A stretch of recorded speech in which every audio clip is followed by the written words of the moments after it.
Most days you can find Roger Castillo working as a safety repair mechanic on forklifts. He's an 8 to 6 o'clock working class hero, a blue-collar guy that gets the job done. Castillo has a secret life. Well, maybe more of a passion. Growing up in San Jose, Roger Castillo has had a long-standing love affair with the Guadalupe River. Well, we swam it, we paddled it, we made rafts and carried them upstream and then paddle down and, get our shoes wet and get in trouble. An avid outdoorsman, Castillo volunteers to monitor the fish and the water quality of the Guadalupe, and it can be best described as a citizen scientist. While walking the riverbank with his dog Jenna in June 2005, he made a remarkable discovery. I thought it was just a giant cow bone, and when I came back to take a second look, I decided to step back, and that's when I seen the rest of the remains of these bones, larger bones, longer bones, laid out. And then I thought to myself, dinosaur. If you stumble across what you think might be a dinosaur, but need a geologist to get a second opinion, you could do what Roger Castillo did, and that was go to the good old Yellow Pages. He described bones, and I figured, well, maybe it's a cow. Then he described a rib cage 10 feet across. I thought, well, that's not a cow. So I got out there, and it turns out that they weren't ribs, they were tusks. So then we knew we had something pretty special. Their best guess was a mammoth. The UC Museum of Paleontology came to take a closer look. Of course, they wanted to know what it was. Well, I wanted to know what it was, but you can't be certain until you dig.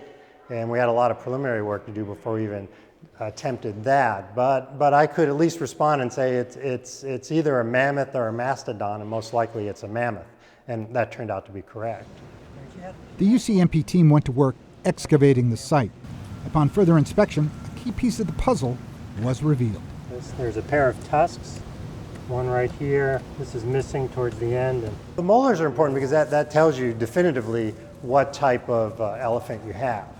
The teeth in the jaw were not uncovered until the fossil was excavated, which took most of a month, and then brought back to the Museum of Paleontology where it was prepared and cleaned up. While the discovery of the baby mammoth, referred to as Lupe, caused a major stir within the city of San Jose, the scientific community felt those tremors as well. The biggest surprise was that it was in sediment that I certainly thought was very young. I think most people would have told you it was 2,000, 3,000, 4,000 years old. Too young even for a mammoth. Well, scientifically, it's very, very important because previously geologists thought these rocks were significantly younger. They thought they were Holocene or recent in age.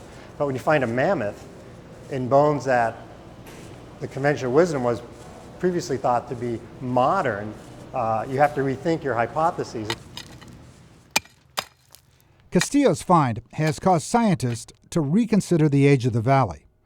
Lupe the baby mammoth will be on display at the Children's Discovery Museum.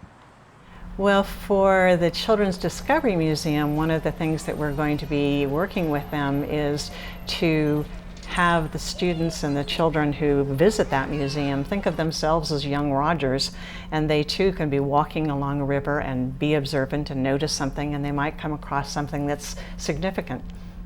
You can't help but be excited, particularly when someone like Roger, who discovered it, is equally excited about what he found and wants to literally share it with the world. Roger is passing on the joy that he got from exploring the river. And because of his fantastic discovery, Lupe will be visited by children for years to come. Sometimes I gotta pinch myself and think, is this what really happened? Because it's just something like it's a dream come true, That is bringing so much joy to me because I know that the kids will be able to say, hey, that was found in San Jose.